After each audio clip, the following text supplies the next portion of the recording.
No voy a comparar esto con otras visiones, la de Ortega, porque no quiero detenerme en menoscabar la grandeza también intelectual de Ortega. Simplemente es una visión completamente contraria, ¿no? La poesía, dice, y el arte no debe ser una profesión, ya lo he mencionado antes. Su hermano José comenta en la biografía del poeta que hizo una anécdota que es interesante al respecto. Dice, se comentaba algunas veces, dice José, lo injusto, triste y abrumador que era para todo artista no llegar nunca a cotizar bien sus trabajos, como acontecía en otros profesionales. A esto contestaba don Antonio, entre benévolo y zumbón, que si el artista, además de su vida espiritual y de las satisfacciones que ésta procura, y hasta el regodeo de gozarse una y otra vez en su propia obra, le diesen además dinero, esto ya sería demasiado. Dice, esto ya está bastante con gozar de la capacidad de crear para que encima te paguen, ¿no? Daos cuenta que esto también rompe todos los esquemas del arte actual, porque hoy, como decía también Machado, el necio confunde valor con precio, ¿no? Entonces hoy las obras de arte están cotizadas, pero además como forma de inversión económica, como garantía mayor que el oro de estabilidad de la referencia de valor, ¿no? Por lo tanto, pues no es precisamente lo que don Antonio está diciendo, ¿no? Hace una crítica al arte burgués tremenda, dice, la lírica moderna, desde el declive romántico hasta nuestros días, los del simbolismo, es acaso un lujo un tanto abusivo del hombre manchesteriano, del individualismo burgués basado en la propiedad privada. El poeta exhibe su corazón con la jactancia del burgués enriquecido, que ostenta sus palacios, sus coches, sus caballos y sus queridas. El corazón del poeta, tan rico en sonoridades, es casi un insulto a la afonía cordial de la masa esclavizada por el trabajo mecánico. Esto parece que lo escribe un marxista o trotskista o alguien, ¿verdad? O un anarquista. No, don Antonio Machado, que era un liberal de izquierda. Nunca fue marxista, ni se sintió marxista, socialista sí, ¿no? Pero no lo escribe nadie que hubiese militado políticamente en una posición radical de querer acabar con el mundo y con el Estado. No, lo dice con esa sencillez y con esa manera tan directa de hablar que es algo así como un puño de hierro bajo guante de seda. Y así es como siento yo esa escritura machadiana. Dice, yo no puedo aceptar que el poeta sea un hombre estéril que huya de la vida para forjarse químicamente una vida mejor en que gozar de la contemplación de sí mismo. Eso no puede ser la función del poeta. La cultura, voy a ir terminando, la estética, la ética, nadie más que nadie. Pero además dice una cosa interesantísima. Dice, el descontento de sí es la base de la ética. El descontento de sí. Porque no estamos contentos con nosotros. Por eso somos animales éticos. Por eso queremos que las cosas sean de otra manera, ser nosotros de otra manera. Esto dicho en una sociedad donde se nos está continuamente diciendo, sé como eres, alégrate de ser como eres, reconcíliate con ti mismo, sé feliz. Pero bueno, ¿y por qué no ser mejor persona? ¿Y por qué no ser más generoso? ¿Y por qué no ayudar a los demás? No, ahora desde la educación preescolar hasta los ancianos de los asilos, sé feliz, piensa en ti, tú estás muy bien, todo lo que haces está bien, no te autoinculpes de nada, inocencia, hombre, por Dios, tampoco es para tanto, ni tanto ni tan calvo, hay que ser feliz, sí, pero buena gente también, ¿no? Pues si no parece que lo único que importa es ser feliz, los demás da igual, ¿no? Pues entonces dice, ese descontento de sí es la base de nuestra ética, porque no estamos contentos con quienes somos, por eso la ética existe. Porque no nos da igual la vida sea como sea y porque no nos damos igual, seamos como seamos. Si estamos satisfechos, pues entonces apague y vámonos, ¿no? ¿Y cuál es el otro gran fundamento de la ética? La búsqueda del otro, el diálogo, dice él. Sin otro, un corazón solitario, dice, escuchadme bien, un corazón, dice exactamente, poned atención, un corazón solitario no es un corazón, dice don Antonio. Sin el otro, sin los otros, el individuo, yo, el autismo, el solipsismo, el narcisismo, el egotismo, enyosamiento, por así decirlo, ¿no? El enyosamiento que parece en nuestra sociedad es un fracaso absoluto de la cultura occidental. Yo por lo menos lo veo así, y don Antonio lo denuncia de esa manera. El otro, el diálogo con el otro. Él dice, en la historia ha habido 3 grandes formas de diálogo. La primera la inventó Platón. El diálogo para buscar la verdad, todos juntos. Los universales del pensamiento, hay que buscarlos entre varios. Pensemos juntos para llegar a una conclusión mejor para todos. El diálogo cordial, no el intelectual, el de Jesús, el que habla con sus discípulos, con la gente, buscando ¿qué? Los universales del sentimiento, buscando el ideal de la fraternidad, por así decirlo, entre todos los seres humanos. Porque no basta con que seamos pensantes iguales, es necesario que seamos concordes, que sintamos igual, que nos sintamos iguales, que estemos iguales en ese sentimiento. Y luego dice una cosa genial, dice, y el diálogo entre la gente absolutamente contraria la una de la otra. ¿Quién lo inventó? Cervantes. ¿Dónde? En el Quijote. Dice, todo el Quijote es una conversación. ¿Entre qué? Entre dos seres absolutamente dispares. ¿Pero qué? Pero que se sienten amigos. ¿Y qué? Se respetan, se escuchan. No solo eso, sino que terminan uno, el Sancho, quijotizándose, y el otro Quijote santificándose, por decirlo de alguna manera, ¿no? Esas 3 formas de diálogo son el fundamento de la ética, el querer ser otros, el no ser nadie más que nadie, y el aspirar a un mundo en el que la cordialidad, el entendimiento, la generosidad, el perdonar al otro, el disculpar al otro y el entenderse con el otro sea la base de la convivencia. Si no es así, pues de nuevo repito lo de antes, apaga y vámonos. Dice, el ojo que ves no es ojo porque tú lo veas, es ojo porque te ve.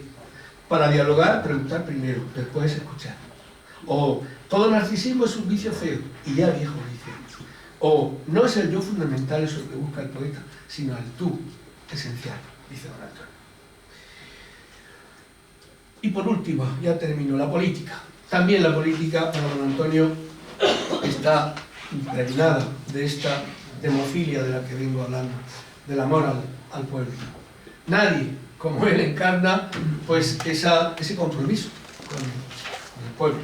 Su peripecia biográfica, histórica, bien lo manifiesta, ¿no? En el libro de Trapiello, Andrés Trapiello, tan vinculado a esta casa, Las armas y las letras, que os recomiendo, un magnífico libro, sobre los intelectuales en la guerra civil, ¿no? Claro, cuando llega don Antonio, ya no sabe casi qué decir, pues se deshace el elogio, claro, Antonio Machado, porque ahí cada cual hizo lo que pudo. O con un bando o con el otro. O con ellos o contra ellos. O la tercera vía, me voy de España y desaparezco. O yo estoy o de Ciudad de Amelí, estoy por encima de las circunstancias, no quiero saber nada de esto, están locos estos españoles, yo me voy. Don Antonio se queda. Don Antonio se queda en Madrid, no quiere salir de Madrid. Hasta que no le prometen que se van a llevar a toda la familia, no se monta en el coche que los lleva a Valencia. El 25 de noviembre del 36 sale ese convoy para Valencia primero y después él se instala en Rocafort. Dice, yo me debería de quedar aquí y luchar en el frente. Dice, pero bueno, en el frente, pues si estaba para llevarlo en volanda, no estaba para... Entonces desarrollé una actividad febril para escribir. ¿Qué puedo hacer yo? Escribir por la causa de la República. Escribir. Pasa las noches en vela prácticamente. Hace 2 cosas fundamentalmente, escribir y fumar. Qué lástima. Eso fue lo que le llevó a la tumba. Terminó, según propia confesión, fumando las hojas secas del maíz. Porque no había tabaco. El mejor regalo que se le podía llevar a Rocafort a don Antonio era un paquete de tabaco. Le llevaba un paquete de tabaco y se le saltaban las lágrimas como garbanzos, ¿no? de ver aquel disfrute, ¿no? Escribir, defender la causa del pueblo. Dice, yo soy un viejo republicano, para que la voluntad del pueblo es sagrada. Toda mi vida estuve frente a los gobiernos que a mi juicio no lo representaban. Esa fue su voluntad, esa fue su conciencia política. Él decía, a politicismo nada, a la juventud. No. Como no hagáis vosotros la política, otros la harán por vosotros. Otros la harán, otros se encargarán de hacerla. Así que de apoliticismo nada. No os alejéis de la política, practicarla, estad en primera línea. Revolución desde abajo, dice yo, eso de las revoluciones desde arriba no lo entiendo. Todas las revoluciones son revoluciones desde abajo, son rebeliones de menores, dice, de gente joven, vienen desde abajo, no desde arriba. Nunca fue marxista. Él decía que el marxismo, el socialismo, que era pues digamos, una etapa decisiva, no decisiva, necesaria también en toda sociedad, para que se consiguiese la igualdad, la solidaridad, etc. Pero él decía que la concepción materialista del mundo no la compartía y por lo tanto rechaza pues eso, el concepto marxista de la lucha de clase y hace una crítica también de la violencia como digamos elemento para la revolución política. De manera, ¿con qué nos quedamos? Pues su rechazo del concepto peyorativo de masa social, su igualitarismo radical, la crítica a la existencia de las clases sociales, su aspiración a la justicia social, su crítica a la visión del trabajo, intelectual y manual. En eso era marxista. Que no puede ser que uno sea señorito, aún trabajando, y otros lleven las labores más duras, ¿no? Eso no es así, hay que repartir también esas tareas. Su pacifismo, voy corriendo, su propuesta de una metafísica de la paz, ¿no? Frente a dice, el mundo está lleno de belicismo. El mundo, todas las ideologías son belicistas, todas las ideologías lo que buscan es la supremacía de una cultura sobre otra, de una nación sobre otra, y eso no nos puede llevar a ninguna parte. Y termino con dos cosas. Unas palabras de Tuñón de Lara. Tuñón de Lara escribió un libro que se titula Antonio Machado, el poeta del pueblo, que os recomiendo. Lo he titulado Mi portavocía, filósofo del pueblo, porque quiero reivindicar esa otra función de don Antonio, no solo como poeta, sino como filósofo del pueblo. Y dice Tuñón de Lara, echando un vistazo general a la intelectualidad española de la Guerra Civil: el último viaje llega para Valle Inclán en enero del 36. Para Unamuno, en lucha consigo mismo, contra todo y contra todos, desbordado por la coyuntura, el último día de aquel año.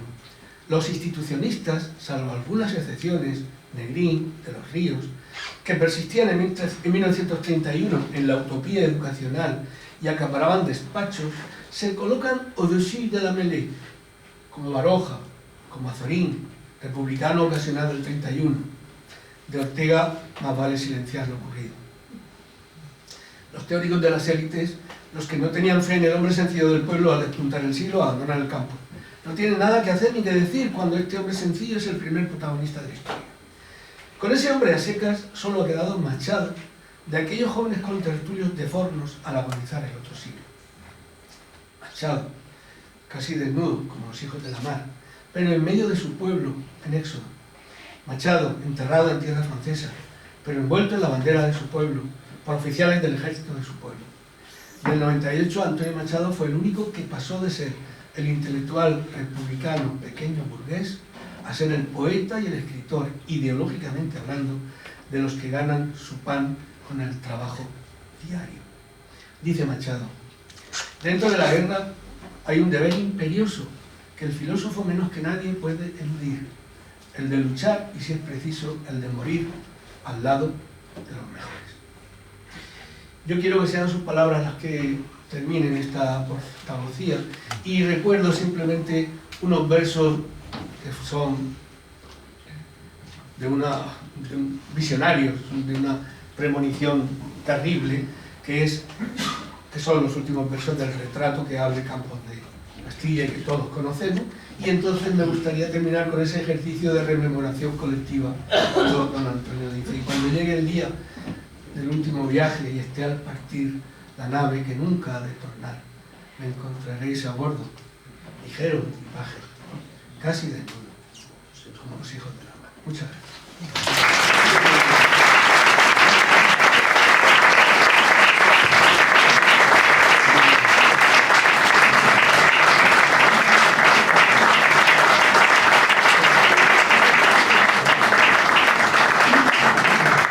Ahora es el momento para cualquier intervención, cualquier pregunta que ustedes quieran hacer.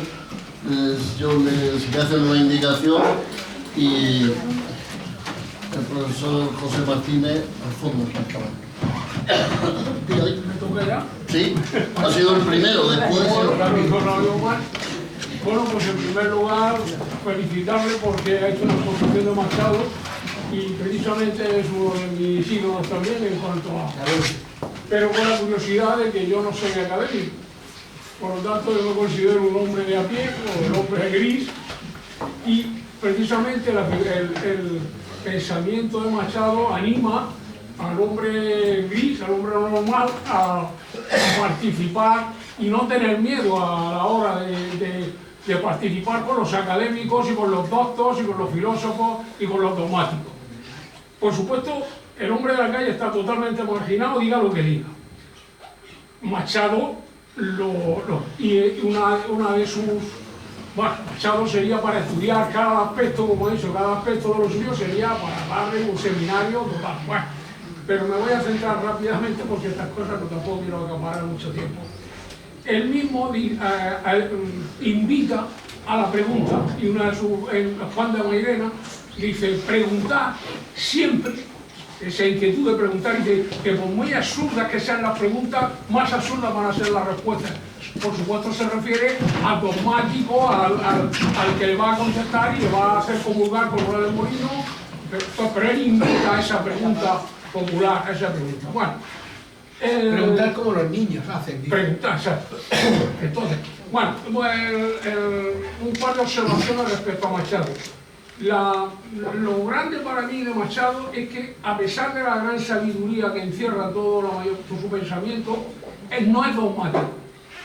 No hace dogma, no hace dos. Deja abierto, es decir, todo y él, como no lo digo yo, lo dice él mismo, que invita al escepticismo, un escepticismo popular.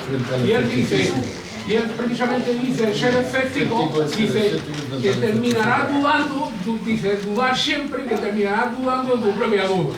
Por lo cual deja abierto siempre de que no hay nada fijo, nada dogmático, y esa es creo que sería una de sus grandes, la gran diferencia con todos los dogmáticos, filósofos y todo, independientemente. Bueno, de acuerdo.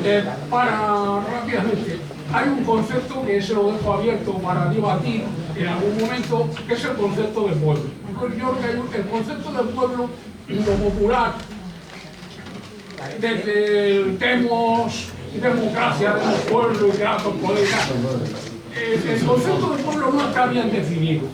No está bien definido.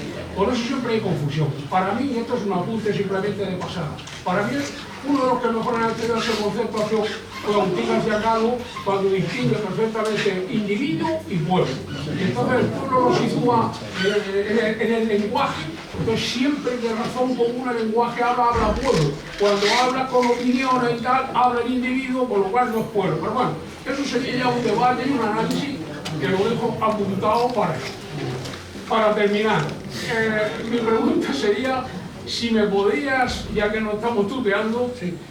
En el Juan de Mairena creo que empieza, lo leí ya hace años y no recuerdo bien, pero creo que empieza con aquello de la verdad es la verdad, la diga Agamenón o su porquero. ¿Podrías ampliarme un poco el tema ese que Sí. él empieza Juan de Mairena con eso, por algo sería? Pues nada, muchas gracias y Nada. Te agradezco que me hagas esa pregunta para deshacer un entuerto que hace poco cometió un afamado intelectual español con respecto a esa frase. Porque no la puedo interpretar peor. Y ya que estamos, pues voy a decir el nombre. Se trata del director del Instituto Cervantes, el gran poeta granadino, Luis García Montero. Cuando le preguntaban por la posverdad, vivimos en un mundo de la posverdad, donde todo es relativo, donde tal, y se deja caer la siguiente respuesta. Pues claro que no. Ya lo dijo don Antonio Machado, la verdad es la verdad, la diga Agamenón o su porquero. Nunca lo hiciera. Nunca dijera semejante barbaridad, porque si hay un texto donde precisamente se discute la verdad objetiva, es ese. porque hay que leer todo el diálogo que usted ha dicho y hay que seguir, ¿no? Porque dice, la verdad es la verdad, la diga Agamenón o su porquero. Y dice Agamenón, estoy de acuerdo. Y dice el porquero, no me convence. Me alegro que haya usted citado eso, porque claro, y entonces, para mí, la interpretación más sutil y profunda que se ha hecho de ese pasaje, la ha hecho un gran escritor español al que yo le tengo cierto aprecio, que es Machadiano. Usted ha mencionado a un machadiano, Agustín García Calvo, cuya idea de razón común tiene bastante que ver con la idea del pueblo de Don Antonio. Agustín lo cita mucho. Claro, hombre, como que fue el primero que llegó a Sevilla con el Juan de Mairena a leerse a los alumnos de la Universidad de Sevilla y por poco no, terminaron echándolo de allí. Hay testimonios personales de alumnos suyos de aquella época, Antonio Rodríguez Almodóvar, el gran recopilador de cuentos y de fábulas en España, el gran experto en cuentos en España. Fue alumno de García Calvo cuando llegó a Sevilla, lo cuenta, y de aquí vino con un libro, Juan de Mairena, y él incluso quería hacer como de Juan de Mairena, quería ser un poco nuestro Juan de Mairena. Bueno, a lo que iba, Ferlosio, no me enrollo. Dice Ferlosio, hay que imaginar que la primera frase, que no lleva rayita de quien la dice, la debe de decir un mandarín cultural. La verdad es la verdad, la diga Agamenón o su porquero, ¿no? Y Agamenón, como este es su mandarín, dice, estoy de acuerdo. Y el porquero, como este no lo representa en absoluto, no me convence. ¿Cómo que la verdad y la misma la diga quien la diga? Pues no me convence, porque la verdad es según quien la diga y quien la vea y desde dónde la vea. He empezado mi portavocía diciendo, don Antonio es filósofo original porque piensa al revés que toda la tradición filosófica, desde abajo y no desde arriba. No es igual una verdad que se dice desde arriba que una verdad que se dice desde abajo. Y para hablar, no en nombre del pueblo, pero sí cercano al pueblo, y para ser un poco portavoz del pueblo, uno tiene que hablar desde abajo, porque si habla desde arriba se ha colocado en una posición que no es la de la gente corriente y común. Eso que se llama el ciudadano de a pie. Cuando la filosofía se hace jerga, se hace pedantería, se hace dogmatismo o se hace visión global del mundo a la que solo llego yo y yo conmigo mismo y los demás, ya veremos, según y cómo quienes seáis, y si estáis capacitados para entenderme, cuando se habla así, uno deliberadamente se ha aislado del resto del mundo y le importa un rábano, en el fondo es una cabeza sin mundo. Que no sé qué es peor, si una cabeza sin mundo o un mundo sin cabeza. La verdad, no lo sé.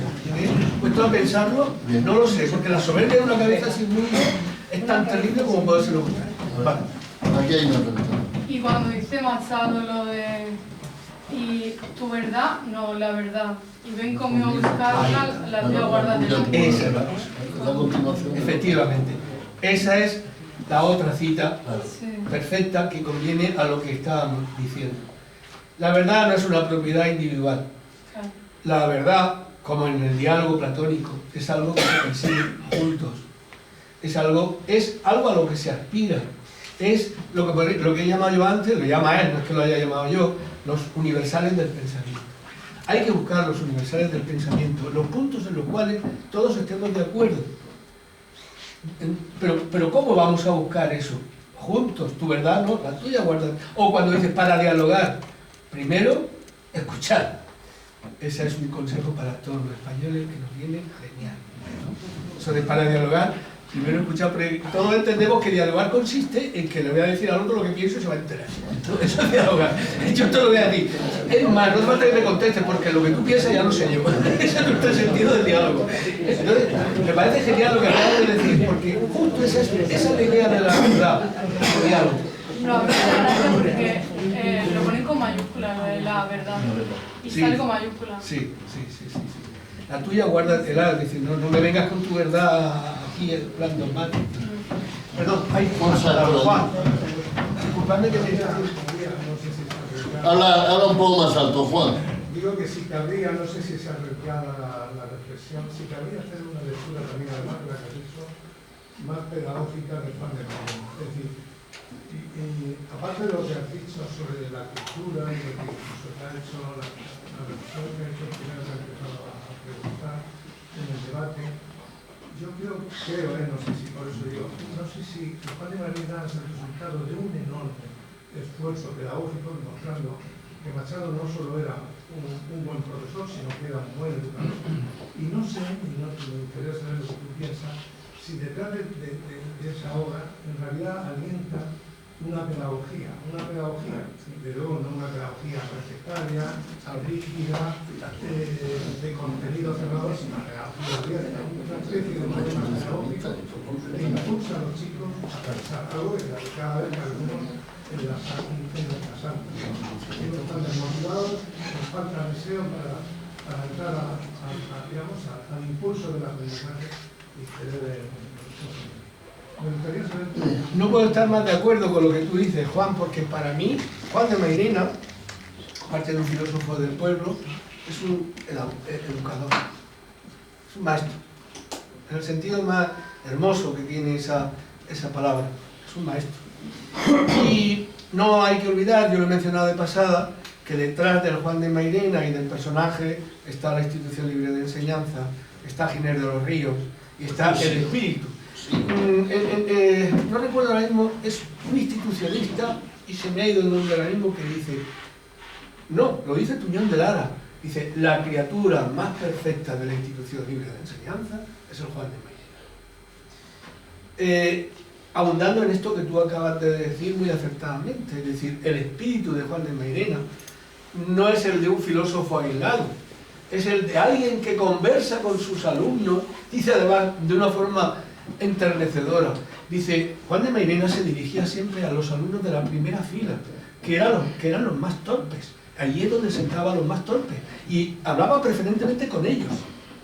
Es decir, más igualitario que puede ser este concepto de la pedagogía. Y es, para mí, el Juan de Mairena en esa faceta representa el verdadero sentido moral de la educación. El verdadero sentido moral de la educación. Hoy se habla tanto de educar en valores, de tal. Educar en valores es un intangible. Creo que la verdadera educación se produce por ejemplaridad. Creo que padres, madres, hermanos mayores, profesores, etcétera, no educamos por lo que decimos, sino por lo que hacemos. Por lo que otros ven en nosotros al hacer. Por eso cuando los niños son adolescentes, la gran discusión es, tú dices esto, pero tú bien qué. Porque el niño o la niña se fija en lo que hace. Entonces, Juan de Mairena es, a mi entender, ese personaje que pretende.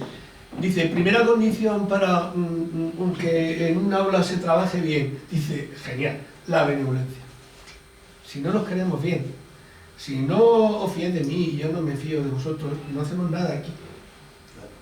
Esto lo digo también y me explayo 30 segundos porque creo que lo que falta en la educación española hoy es benevolencia o confianza, como queramos llamar.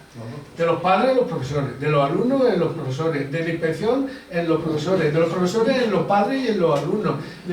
Hay una desconfianza tal que hay todo hay que vigilarlo, el PIN, el otro, no sé cuántas, no sé qué. Tú, ¿qué has hecho en la programación? ¿Qué le has dicho a mi niño? Te denuncio si me tocas.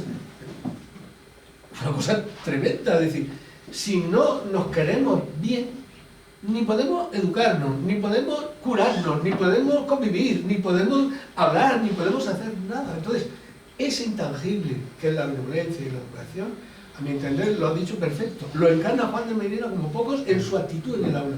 Creo que de Juan de Mairena, la parte más lograda, la más personal, es la que constituye los diálogos de Juan de Mairena con los alumnos. Esa es genial, ¿sabes? De forma solicitativa, que entonces Juan de Mairena no aceptaría el PIN parental.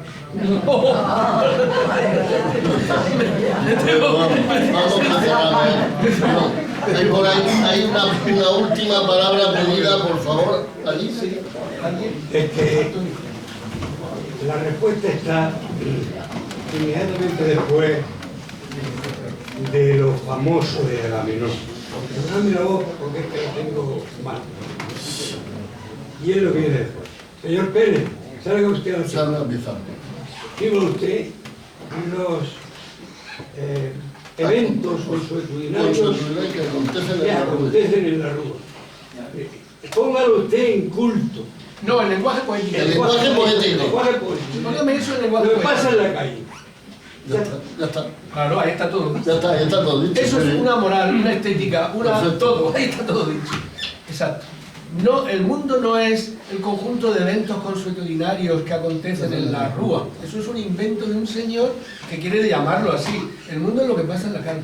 Sí, lo que pasa es que, si puedo citar a dos autores que no son Machado, ni Antonio ni Manuel, diré que hay cierta perversión porque se acepta como paradigmáticos aquellos versos aproximadamente de Lope de Vega, el Fénix de los ingenios.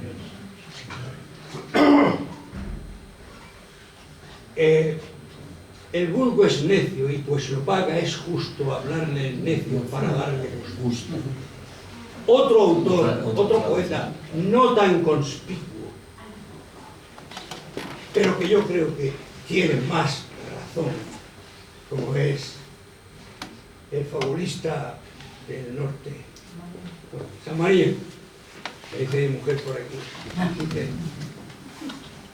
piense quien para el público trabaja, que tal vez a la plebe culpa en vano, pues si dándole paja come paja, siempre que le dan grano, come grano. Claro. Muy bien. Muchas gracias. Gracias.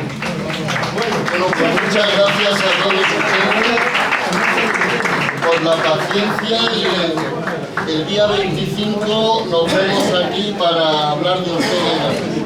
Muchas gracias.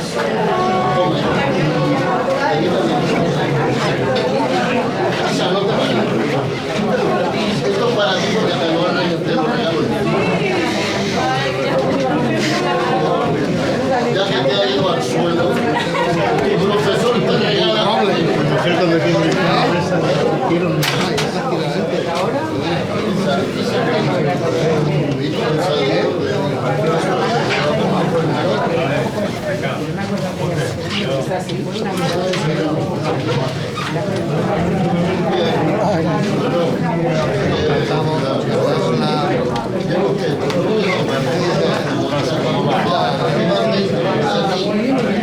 Esto lo podemos cargar.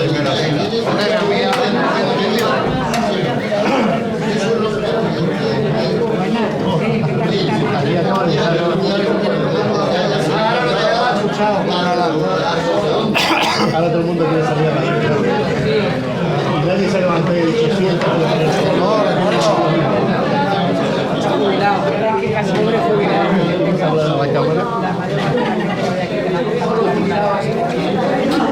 Digo que si quieres hablar a la cámara. No, no tengo mayor interés.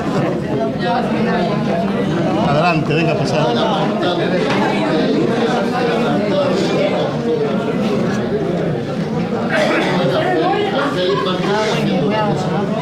El de Bulla, uno que va a grabar, uno que va a jugar por eso. Se está haciendo una tesis sobre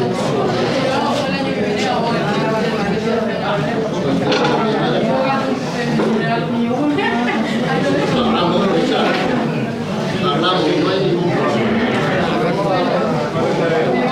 Te espero en la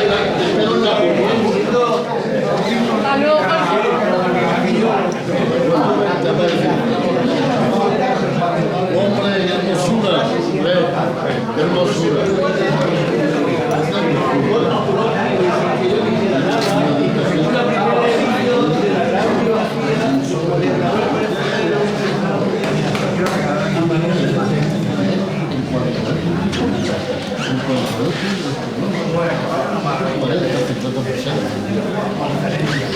Bueno, vámonos.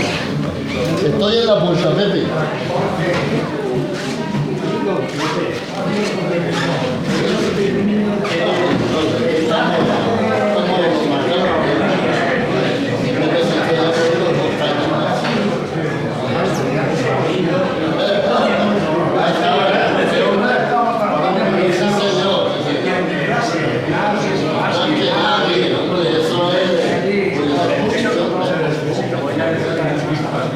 Sobre todo los carteles, lo que quieren saber, que han traído de primera edición, que lo han traído espectacular. ¿Pero José María? ¿Qué dices? Nada. Sí, hay que entretenerlo.